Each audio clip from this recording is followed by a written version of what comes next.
So they have to be healthy from the inside out. And I find very important that once you have their inside healthy, you have the outside healthy. And that's basically my way of thinking. I think we feed good feed. They get well fed, and then once their guts and things are working, and everything after that is. And you've seen the results. You're happy. I have. Well, there's one very simple way of a pony here that has a nervous disposition of. He windsucks standing still. I think it's a nervous thing with him. He's quite a nervous pony. And his complete attitude changes once he goes on to Microbes. Right, down here in Cork, sunny Youghal, and I think everyone I talk to is a legend, but I'm actually with a proper legend of the racing industry here. Needs no introduction, Davy Russell. How are you? Very good, yeah, delighted. You're very welcome here. Thank you very much to have us down the yard. Sun is shining, it's incredible. It's like the Costa del Sol. I was down at the beach here in Youghal. It's an amazing spot you have here, right in the town. Yeah, we're blessed. We're blessed in the middle of the town. We've all the amenities. This is your home place as such? Yeah, originally, and I headed away for a few years, but I always wanted to come back home. I'll come back home and the kids, and I know you're with the ponies. I suppose before we get into, everyone knows your racing career, Tiger Roll and all that, but young Davy Russell. Yeah. How did you get into horses? Right, this was originally a dairy farm, was it? First day was a dairy farm, and Dad was a mechanic. We had a motor factories downtown, and he bought this farm. And it just grew from there. He always had a passion for horses, breeding a few horses, and he did training a few horses, or had a few horses in training. And then from a young age, I just was obsessed with it. I couldn't get away from it. Right. Yeah. And it grew from there. I just wanted to be around horses, and that was it. I had much interest in school. But I was saying there recently, we were always told don't put all your eggs in one basket, but I did. Right, I put all my eggs in one. It was horses or nothing for me. And when was that? At what age did you kind of go? I was very young. I was very young. And I had no aspirations to be anything, only be around horses. It didn't matter. Was it the breeding, or did you always know you wanted to be a jockey? It was more the breeding. I was very interested in the breeding side of it because I loved travelling to the studs with Dad. We used to go to Rathbarry. It was only Rathbarry then, and we were only breeding jump horses, national hunt horses, Rathbarry, and you've McCarthy's Beach, Beaches Stud. You're in the heart of it. You've Coolmore and Fermoy and Noel Henley and all them. Noel Henley gave me a lend of a pony. One of the first winners I rode, we got a lend of a pony off Noel Henley from Tallow, and look, it was just all that area. This area around here is renowned for horses and breeding horses, and I had a good few friends around. Were all interested in ponies and things. So I suppose everybody knows your history when it comes to Grand National Gold Cup 61. I was googling you this morning, David. I have all the facts, but I suppose one question I have is I love sport, all types of sport, and like very rarely you get to talk to someone who has achieved at the very top level. But then on the flip side, when you come down from that, when you have to readjust to life, how's that been for you since you retired? Yeah, I was ready for it now. I maxed it out, and obviously I retired The body twice. and the mind. Yeah, I wasn't afraid, which was very important. I rode to my last day the same as I rode, 10 years before my last day. So that's one thing I was adamant on doing. I didn't want to be riding afraid or worrying. So, one of my last rides was in the Grand National. I fell at the first, but I rode two Grade 1 winners at that festival, and it just seemed the right way to go. I had retired at Christmas time because Jack Kennedy was coming through, and look, there's no point in saying otherwise. He was taking me off my throne, really. I could see the wood between the trees, and again, as I said, I didn't want to become lesser than what I was. So you retired in your own terms, basically. I did, and Jack got.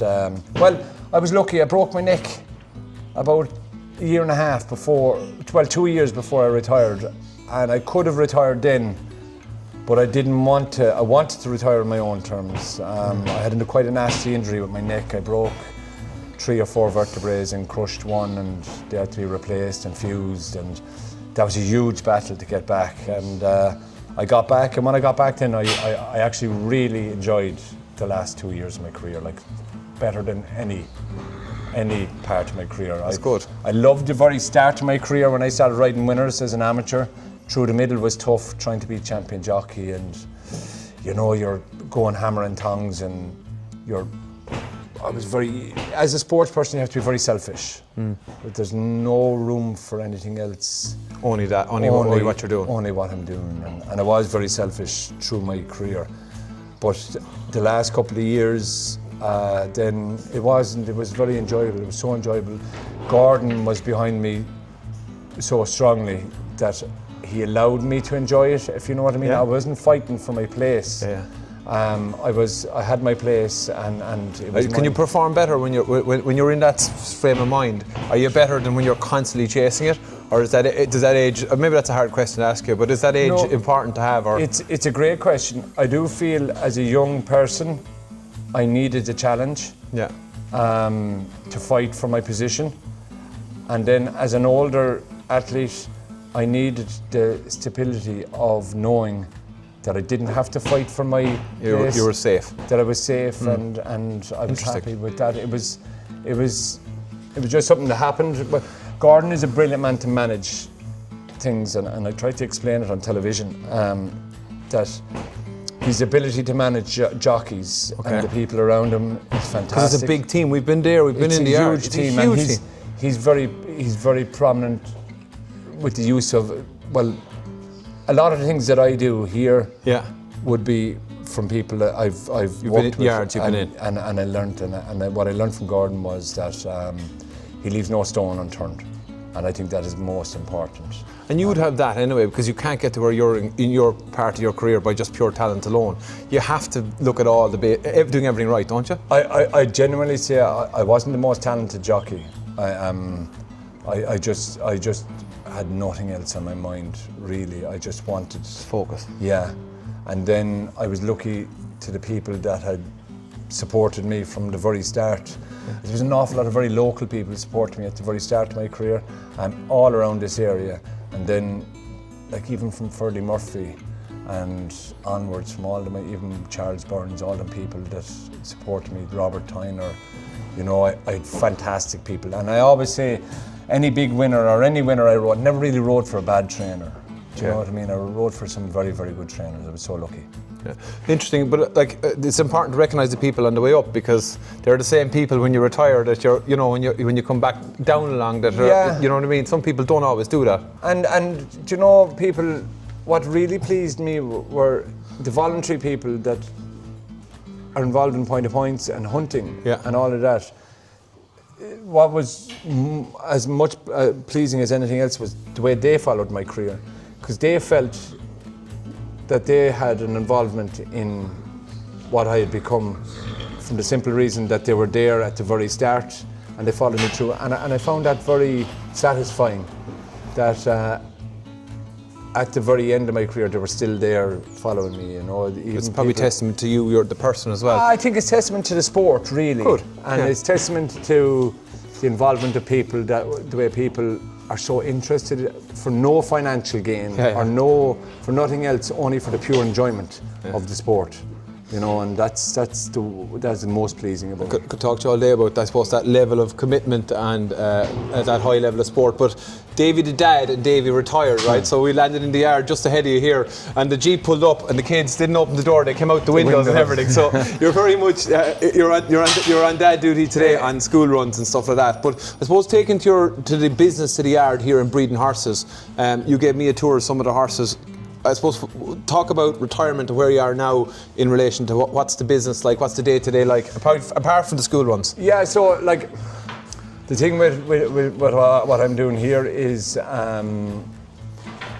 it comes in waves. Right. So we have mares foaling, mares to get back and foal, and then there's a kind of a drop off, and then but in between there's horses to be prepped for sales, so their progeny we have a section of each yearling, foals to yearlings, 2-year-olds to 3-year-olds. Okay, to breeding mares as well. Yeah, and then to get them away to sales and prepped for sales, and then in between all of that I have these lads here, and I've learnt growing up, I suppose, the difference between a pony and the difference between a machine. Right. Because some of these are absolute machines, and I just feel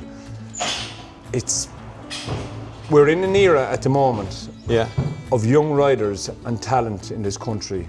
I've never seen anything like it. In the sports side of it? Or in the sports side. Well, in every side of it. The youth. Yeah. From pinhooking, from young lads pinhooking horses, they're lethal. Right. Absolutely lethal. Yeah. From jockeys to show jumping to cross country, everything, every aspect of it is. And what do you put that down to? I put it down to, I think the country has changed a little bit, and our perception of where we need to be to get the skills and what level. And I do think that even myself personally, I can't train. I can teach my kids how to get up and ride. Yeah. But to put the final touches on a rider, like I have to send them away. Paul Beecher is only a couple of miles out the road, and the difference just a different skill set he has to you. Unbelievable, and what he can see and what I don't. What do you teach them to go? Because I've seen your kids on ponies, right? Yeah. And one thing's for sure, they go fast. Yeah, they go fast. Yeah, so what's the difference? What are you teaching them and he's teaching them? Well, I'm only teaching them how to get up and sit up, and I think you've done a good job there. Put their heels down and point them in the right direction. But where the likes of Paul and them coaches come in are the difference with the pony and the rider together. Yeah. You know, to get them in the same frame of mind. For the rider to understand the pony, is it? And the pony to understand the rider. Okay. You know, there's both. You know, with tennis and all of that, and being a sports person, or hurling, you're on teams, or you're in an individual sport, you only have yourself to deal with. You know what I mean, in your own head and your own mind. But with our sport, you have a second body, person or animal, whatever way to work with. So both have to be thinking the same. Okay. And as I say to the lads often, you've walked the course, but they haven't. Do you know what I mean? Yeah. Like the pony hasn't seen the course. He doesn't know where he's going. He's going to keep going where you point him. Do you know what I mean? So I think it's just them little things, them small little things that them likes of them coaches put together. And I think that the whole country is of the same opinion. Well, in the show jumping side of it anyway, I haven't seen a bunch of riders in this country. That's very good. You see it in Dublin actually, and again, that's the only time I'd be probably, because we were up there and met you last year for the first year and saw your kids up there, just seeing the level of talent that's up there. It's phenomenal, and how good the ponies are. Ponies are the big thing. There's a bunch of ponies in the country at the moment are brilliant. Like we were looking at to win a European gold last medal with the 14-2s, and this year I see the team for this year is very strong, you know, and again, young ponies, young riders, you know, it's really is something else to watch. Obviously, I don't know. I've met you once, and I've chatted to you, but I don't know you. But just from observations of even today, you've come from that elite sports level to being very much a hands-on dad. Yeah. I think that's obviously a great thing for you as well. You're working with your own kids on a daily basis. And they're out here every morning as well, aren't they? They're committed. Spending time with them, I feel like it was like a single mom for the early part when I was riding. And now it's just, I love spending time with them. They're with me all the time, the same way I was with my dad. And good. I think it's just something. It's something that it's nice to be able to do. I'm just lucky that I'm in that position that my job, the way I make money, it can be their hobby. Yeah, you know what I mean? That's brilliant. So not everybody can say that, so we're lucky. Absolutely. So I suppose I chatted to you last year at the horse show. We had a chat, and you said, to music to my ears, you said the horse has got pullments and precision microbes. You're not a huge fan. Not a huge fan. There's no just nuts and precision microbes. That's it. Yeah. So the polements are scarce. Are they? Yeah. Well, we're not involved in the polement market, but we are in the precision. You've been happy with it. When you think about prepping horses, just talk to me through your routine of prepping and where does precision microbes come in that space, Davy. Yeah, so look, I always find there's not too much brushing goes on here. Do you know what I mean? Is that a time factor? Or is that like, okay? Yeah, it's time and staff. I just, it's a family-run business, and so they have to be healthy from the inside out. And I find very important that once you have their inside healthy, you have the outside healthy. And that's basically my way of thinking.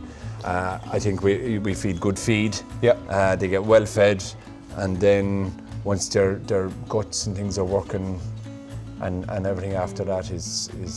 And you've seen the results. You're happy. I have. Well, there's one very simple way of a pony here that has a nervous disposition of. He windsucks standing still. I think it's a nervous thing with him. He's quite a nervous pony. And his complete attitude changes once he goes on precision microbes.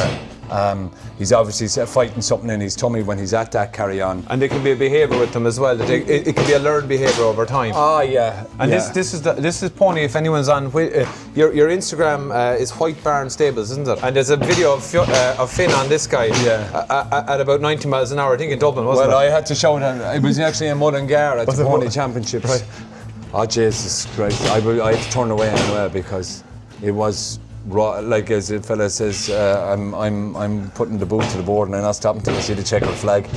He reminded me of. It looked like you talk about Formula One. I know you were at a pace, but you were going sort of in the same direction. Just the pace he was going and changed direction and over those jumps was incredible for a young lad. Yeah, it was one of them times when I'd say he just hit a gear and that was it. But he's in a shocking fit, quick pony.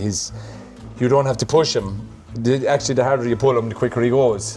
Yeah, he's just so fast. See him there, he just gives that little bit of there you go. And but that disappears. It'll never go from him. But you've seen it lessening. When he's not on it, he's at it pretty much all the time. But when he's on precision microbes, he virtually stops it, and his mind gets an awful lot better. Well, the gut and the brain are connected together. That's something I've learned from this thing. Right, but that's something I didn't know. And one of the interesting things, like my background, that people will know is cattle.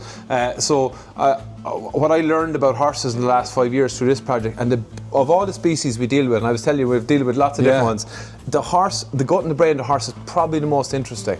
So from yards and stables, the most feedback we get is about calmness and behaviour. So hot horses, behavioural things. Not everyone is linked to the gut now, or we can't solve them all, but the amount of issues you will see that are linked from gut and brain is huge. Well, this pony is anybody that knew me as a jockey, I wasn't much for faffing around. I was just, get on with the job. Get on with. But this pony has me mitered, as in his mind and the way you have to approach him and the things you have to do to him. Is that because you have time now to think about those things? Is it wisdom, Dave? Not really. I think he's just a special case. I'd like to keep things as simple as I possibly can. But his behaviour changes dramatically. Like, I mean dramatically, when he goes on precision microbes. Good. He can give a buck. He has a habit of bucking. Right. He actually doesn't do, if he was lucky enough to win a competition, he doesn't do a lap of honour. Right. Because he's got an awful habit of bucking. Right, But again, once he's on microbes, he's an awful lot happier. Well, the gut and the brain are connected. I definitely learned that from this project. Listen, thank you very much for having you down to the yard. I really appreciate it. And we're right in the middle of the Youghal. The sun is shining. I was down the beach today. I always have the togs and the towel in the car. So it's a lovely part of the world. And look, the family are around in the background here, flying around, doing their bits and pieces. It's a busy place. Now we must get these ponies ridden. We're from Mullingar at the weekend. The international show is on, and then we still haven't qualified for the RDS. We've been very unlucky, or not unlucky, not good enough. Basically, as I said, there's some very good ponies around, so we have to try and get qualified. So busy summer ahead. Yeah, but an enjoyable one. And then we have the sale starting in the Land Rover, moves on to the Derby sale, moves on to the August sale, and then what happens then is the two-year-olds come in and they get a little bit of pulling and dragging around. There's always young. You're never not working. No, where can people follow? I mentioned the White Barn Ponies. We'll tag you in it as well. Lots of followers to see what's happening. That's my wife's work now, not mine. I don't really get time for the videos. But, keep it simple, says you. Yeah, keep it as simple as we possibly can. Thank you. Yeah, I really appreciate your time. You're very welcome anytime.